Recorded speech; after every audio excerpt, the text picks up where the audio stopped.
Stock మార్కెట్లో అపార అనుభవం ఉన్న ఏంజల్ బ్రోకింగ్ సంస్థలో డీమ్యాట్ అకౌంట్ ఓపెన్ చేసుకోండి. కేవలం 5 నిమిషాల్లో మీకు డీమ్యాట్ అకౌంట్ ఓపెన్ అయిపోతుంది. Zero cost. మీరు ₹1 కూడా పే చేయని అవసరం లేదు. కేవలం మీ దగ్గర ఉండవలసింది మీ PAN card, Aadhaar card, bank account. ఈ వీడియో కింద ఉన్న లింక్ క్లిక్ చేస్తే కేవలం 5 నిమిషాల్లోపే డీమ్యాట్ అకౌంట్ ఓపెన్ చేసి ట్రేడింగ్ కూడా స్టార్ట్ చేసేయచ్చు. వేణుస్వామి ఈయన సోషల్ మీడియాలో జ్యోతిష్యం సెలబ్రిటీ. ఒకప్పుడు శుద్ధ పండితుడిలా శుద్ధపోస సుప్పిలా గెటప్ వేసేవారు. కానీ ఇప్పుడు మాత్రం ఏకంగా హాలీవుడ్ గెటప్లతో బాలీవుడ్ స్టైల్ చూపిస్తూ టాలీవుడ్ లేడీస్ కి పూజలు చేస్తున్నాడు ఈ స్వామి. ఈయన స్పెషాలిటీ ఏంటంటే ఎక్కడో అమెరికాలో పడుకున్న ట్రంప్ కు కూడా జ్యోతిష్యం చెప్పేస్తాడు. మరి ఈయనకి ఎలా తెలుస్తుందో? మరి ఏమైనా మూడో నేత్రం లేదా జ్ఞాన నేత్రం లాంటి ఆర్టిఫిషియల్ ఇంటెలిజెన్స్ ఉందా అంటే లేనే లేదు. కానీ మనోడు మాత్రం ChatGPT రేంజ్ లో జాతకం చెప్పేస్తూ ఉంటాడు. ఏ బుక్ చూడాల్సిన అవసరమే లేదు. పలానా పవర్ స్టార్ పవన్ కళ్యాణ్ జాతకం చెప్పమంటే చాలు రెచ్చిపోతాడంతే. ChatGPTలో కనీసం మనం ప్రాంప్ట్ అయినా రాయాలి. ఈ ఫ్లూట్ స్వామికి ఏది అక్కర్లేదు. ఆయన జాతకం ప్రకారం శుక్రుడు 8వ స్థానంలో ఉన్నాడు. శని ఇప్పుడే యూటర్న్ తీసుకున్నాడు. కాబట్టి పవన్ కళ్యాణ్ జాతకం ఈసారి అస్సలు బాగాలేదంటాడు. కట్ చేస్తే సూపర్ హిట్ అవుతాడు పవన్ కళ్యాణ్. ఇక జగన్కి అంతా బాగానే ఉంది. గురుడు జస్ట్ ఇప్పుడే నిద్ర లేచి బ్రష్ చేసుకుని జగన్ వైపే చూస్తున్నాడు. పైగా శని కుజుడు పవన్ చంద్రబాబులపై గురుగా ఉన్నారు. అందుకే ఈసారి మళ్ళీ ప్రతిపక్షంలో ఉంటారు. ఎందుకంటే 1,00,000 కిలోమీటర్ల దూరంలో ఉన్న గ్రహాలు, వాటి ఉపగ్రహాలు నాకు శాటిలైట్ ఫోన్ ద్వారా ఫోన్ చేసి చెప్పాయంటారు ఈయన. అందుకే వైఎస్ జగన్ కారికి మరీ జాతకం చెప్పేశారు. జగన్ పక్కన కూర్చొని, సార్ ఈసారి ఫ్యాను కరెంటు లేకున్నా సరే 5వ నెంబర్ మీద తిరిగినట్లు తిరిగిపోతుంది. మీ గెలుపుకు ఫ్యాన్ గాలి హోరుకు ప్రతిపక్ష పార్టీ నేతల బట్టలు ఊడిపోతాయన్నాడు. కట్ చేస్తే జగన్ అండుకో బట్టలు ఊడిపోయేలా ప్రజలు తీర్పిచ్చారు. భారీ మెజారిటీతో జగన్ గెలుస్తాడని చెబితే భారీ తేడాతో ఓడిపోయారు. ఇక పవన్ కళ్యాణ్, చంద్రబాబు కూటమి బంపర్ మెజారిటీతో గెలిచారు. రాసి పెట్టుకోండి మళ్ళీ జగనే సీఎం అని ఏకంగా టీడీపీ కలర్ లో ఉన్న కళ్ళజోడు పెట్టుకుని స్టైల్ గా చెప్పేశాడు. ఏమైంది? తుస్సు తుపాకీ అయింది. ఫ్లూట్ కి పెద్ద బొక్కబడిపోయింది. ఎందుకంటే బాబు కూడా ఓడిపోతాడు. పవన్ గెలవడం కష్టం. లోకేష్ కు ఇంకా శుక్రుడు నిద్రలేవలేదు. ఓటమి ఖాయమన్నాడు. ఇలాంటి చీప్ మాటలను మాట్లాడి జ్యోతిష్యం పరువు తీశాడు వేణుస్వామి. అంటే ఇదంతా హంబాగ్. జ్యోతిష్యం లేదు, పాడు లేదు. కేవలం వారి పూట గడిపేందుకు చెప్పే సొల్లు కబర్లని సైన్స్ ను నమ్మేవారు మొదటి నుంచి చెబుతూనే ఉన్నారు. ఏపీ ఎన్నికల్లో వేణుస్వామి చెప్పింది ఒక్కటి కూడా జరగలేదు. మరి ఇలా ఎందుకు జరిగింది? వేణుస్వామికి జాతకం చెప్పరాదా? ఎక్కడ తేడా కొట్టింది? కంటికి కనిపించిన గ్రహాల మూవ్మెంట్ ని కనిపెట్టే వేణుకి ఏమైంది? గ్రహాలు మోసం చేస్తున్నాయా, లేదంటే తిరిగే సమయంలో సరిగ్గా ఉండి ఆ తర్వాత దిశను మార్చుకుంటున్నాయా అని మీకు అనుమానం రావచ్చు. కానీ దానికో లెక్క ఉంది. అదేమిటంటే వేణుస్వామి చెప్పే జాతకం మీరు జాగ్రత్తగా వినండి, అన్నీ రాసుకోండి. కానీ ఫలితం మాత్రం ఆయన చెప్పేదానికి వ్యతిరేకంగా ఉంటుంది. అంటే రివర్స్ జాతకం అన్నమాట. వేణుస్వామి ఒకటి చెప్పాడంటే దానికి ఆపోజిట్లో అయిపోతుంది అంతే. అదెలా మీరు చెబుతున్నారని మీకు డౌటో అనుమానమో రావచ్చు. కానీ వేణుస్వామికి మాత్రం క్లారిటీ ఉంది. మరి వినేవారికి, ఆయన దగ్గర జ్యోతిష్యం చెప్పించుకునే వారికి క్లారిటీ రావాలి. ఇక ప్రభాస్ గురించి చెప్పుకొచ్చాడు. ప్రభాస్ కెరీర్ అయిపోయింది. ఆయన్ను స్టార్ స్టేటస్ లో ఉంచిన స్టార్ 3వ స్థానానికి కదిలింది. కాబట్టి జాతక నంబర్ 3, 4 ప్రకారం ప్రభాస్ కెరీర్ ఖల్లాస్ అయిపోతుందన్నాడు. కానీ ఏమైంది? ఆయనకు పెళ్లి చేసుకోవడానికి కూడా తిరగలేనని సినిమాలు వచ్చేసాయి. పైగా బాలీవుడ్ ఖాన్లనే మించే భారీ రెమ్యునరేషన్ తీసుకునే బిగ్గెస్ట్ పాన్ ఇండియా స్టార్ గా ఎదిగాడు ప్రభాస్. సలార్ తర్వాత కల్కి రాబోతుంది.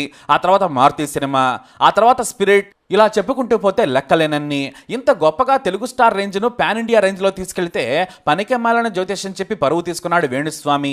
ఇక తెలంగాణ ఎన్నికల్లో అయితే కేసీఆర్ మళ్ళీ సీఎం అయిపోతారు. ఆ తర్వాత కేటీఆర్ గద్దెనెక్కుతాడు. వీరికి కూడా శుక్రమహాదశ నడుస్తుందన్నాడు. ఏమైంది? ఇక రేవంత్ రెడ్డి జాతకం గలీచుకుందని పుస్తకాలు చూడకుండానే జ్యోతిష్యం చెప్పేశాడు. చివరికి ఏమైంది?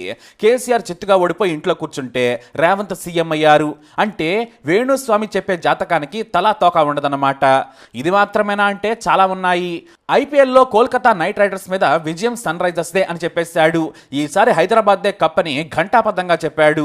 ఎందుకంటే సన్ రైజర్స్ యజమాని కావ్యకి ఈసారి జాతకం బాగుంది, ఖచ్చితంగా కప్పు గెలుస్తుందని చెప్పాడు. ఏమైంది?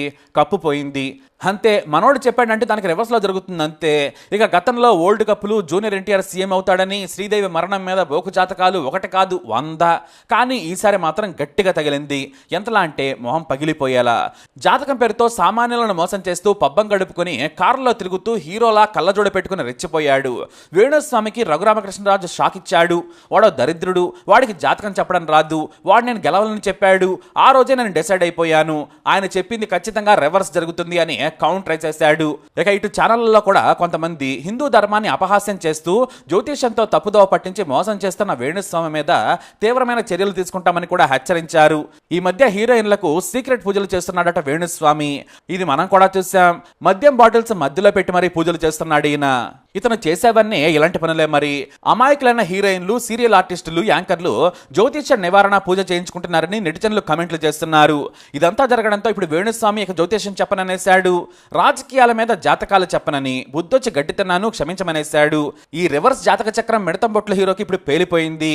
నా జీవితంలో నేను పాలిటిక్స్ మీద జాతకం చెప్పను, తప్పైంది, నా అంచనా మిస్ అయింది, నన్ను క్షమించాలనేశాడు. ఎందుకంటే అప్పటికే టీడీపీ ఫ్యాన్స్ ట్రోలింగ్ మొదలు పెట్టేశారు. పవన్ ఫ్యాన్స్ అయితే ఎక్కడున్నావో అడ్రస్ పెట్టు, వచ్చి మాట్లాడతామనడంతో క్షమించమని మేకప్ లేకుండా భయపడుతూ చెప్పాడు వేణుస్వామి. ఇప్పుడు మనోడిని అంతా ఫ్లూట్ స్వామి అంటున్నారు. ఈయన ఫ్లూట్ ఊదినా సొల్లే కానీ సౌండ్ రాదంటున్నారు. ఈయన చెప్పేవన్నీ చీప్ గానే ఉన్నాయి. నాగ చైతన్య, సమంత విడాకుల మీద అత్యంత చెత్తవాగుడు వాగాడు వేణుస్వామి. ఇలా ఎందుకు బయట వారి వ్యక్తిగత జీవితాల మీద ఎవడో అడిగాడని తన పాపులారిటీ కోసం చెత్త జాతకాలు చెప్పి పరువు పోగొట్టుకుంటున్నాడు. అంతేకాదు జాతకాలు, జ్యోతిష్యం అంతా చెత్త, ఎవరో నమ్మొద్దు అని మనోడి ద్వారా ప్రజలకు మంచి జరిగింది. ప్రముఖ ప్రవచనకర్త గరికపాటి ఎప్పటి నుంచో కూడా విషయం చెబుతున్నారు. గ్రహాలు, నక్షత్రాలు ఉన్నాయి మన కోసం కాదు. జాతకాల పేరుతో జనాలకు చెవిలో పూలు పెట్టద్దు. ఆ జాతకాలను మీరు నమ్మద్దు. ఆకాశంలో ఉన్న గ్రహానికి మనిషి జీవితానికి ఏంటి సంబంధం? అవన్నీ పనికిమాలిన మాటలు కాకపోతే అన్నాడు గరికపాటి. ఇక మరో విషయం ఏంటంటే ఈ వేణుకు గరికపాటి కంటే ఎక్కువ తెలుసా? ఆయన ప్రజలను జాగ్రత్త చేస్తూ మూఢనమ్మకాలను వదిలేయాలని రోజు చెబుతుంటారు. కానీ ఇలాంటి వ్యక్తుల మాటలు నమ్మి చాలా మంది మోసపోతూ ఉంటారు. కొందరైతే ఏకంగా పెళ్లిలో కూడా జాతకాలు చూపించి మూర్ఖంగా వ్యవహరిస్తూ ఉంటారు. మనసులు కలవాలి కానీ జాతకాలు కాదు. ఎందుకంటే జాతకాలు అనేవి తప్పుడు పద్ధతిలో కొంతమంది డబ్బు సంపాదించేందుకు చెప్పే విషయమని గరికపాటి మొదటి నుంచి నెత్తి నోరు బాదుకుంటున్నారు. ఆయన చెప్పే విషయం వినండి. ఇక మన ఫ్లూట్ స్వామి పాలిటిక్స్ మీద జాతకాలు చెప్పరని చంపలేసుకున్నాడు. ఎందుకంటే రఘురామకృష్ణరాజు ఇంటికి వచ్చి కొట్టేంత కోపంగా ఉన్నాడు. మరి దీంతో భయపడిపోయి పంచె తడిపేసుకుని అలర్ట్ అయిపోయాడు. మొత్తానికి దెబ్బలు తినకుండా ముందుగానే సారీ చెప్పాడని నెటిజన్లు ట్రోల్ చేసేస్తూ ఉన్నారు. ఇకనైనా సరే ఆ సోషల్ మీడియాకు దూరంగా ఇతర సెలబ్రిటీలు, వ్యక్తుల వ్యక్తిగత జీవితాల్లోకి వెళ్లి వారి పరువు తీయకుండా ఉంటే మేలు. లేదంటే వేణుస్వామి జాతకం మారుస్తామంటున్నారు పవన్ ఫ్యాన్స్. నన్ను ఒక లక్ష్యంతో ట్రోల్ చేస్తున్నారని, ఇంకా వేణుస్వామి ఏమాత్రం తగ్గలేదు, నా ప్రెడిక్షన్ తప్పైందని చెప్పాడు. కానీ గతంలోనే బాబు గోగినేని ఈ వేణుస్వామి పెద్ద ఫ్రాడ్ అని, జాతకాలే ఉండవని నిజస్వరూపాన్ని బట్టబయలు చేశాడు. కానీ ఎవ్వరూ నమ్మలేదు. కొంతమంది నమ్మడం వల్ల, అలాగే యూట్యూబ్ లో ఎక్కువగా వ్యూస్ వస్తూ ఉండడంతో మనోడి ఇక కాకి జాతకం నుంచి కుక్క ఫ్యూచర్ వరకు మొత్తం చెప్పడం మొదలు పెట్టాడు.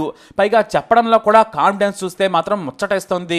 ఆయనకు మొన్నటి వరకు బాగుండేది, ఏప్రిల్ నుంచే మారింది. పైన గ్రహాల మూమెంట్ ని బట్టి మారుతుందని ఈయన పైకి సైకిల్ మీద వెళ్లి చూసొచ్చినట్లు చెబుతాడు.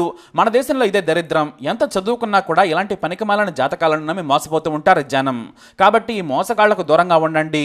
మీకు ఇంకా అనుమానం ఉంటే గరికపాటి వారు జ్యోతిష్యం, జాతకాలు, గ్రహాలు, వాస్తు గురించి చెప్పిన మాటలు వినండి. రామాయణం, మహాభారతం లాంటి వాటిని అవపోసన పట్టిన గొప్ప పండితుడు ఆయన. ప్రజలకు మేలు చేసే వాటిని చెబుతారు. మూర్ఖంగా మూఢనమ్మకాలను విశ్వసించొద్దని పండితుడి హోదాలో చెబుతున్నారు. కాబట్టి ఇలాంటి ఫ్రాడ్స్టర్ ను ఎంకరేజ్ చేయొద్దు. డబ్బులు వృధా చేసుకుని తప్పుడు పద్ధతుల్లో వెళ్ళకండి. సైన్స్ ను నమ్మండి. ఇలాంటి మూఢనమ్మకాలని అస్సలు నమ్మద్దు. మరి ఫ్లూట్ స్వామి జాతకాలపై మీరేమంటారు? మీ అభిప్రాయాన్ని కమెంట్ ద్వారా తెలియజేయండి. ఇలాంటి ఇన్ఫర్మేషన్స్ కోసం లైక్ చేయండి, షేర్ చేయండి, మా ఛానల్ సబ్స్క్రైబ్ చేసుకోండి.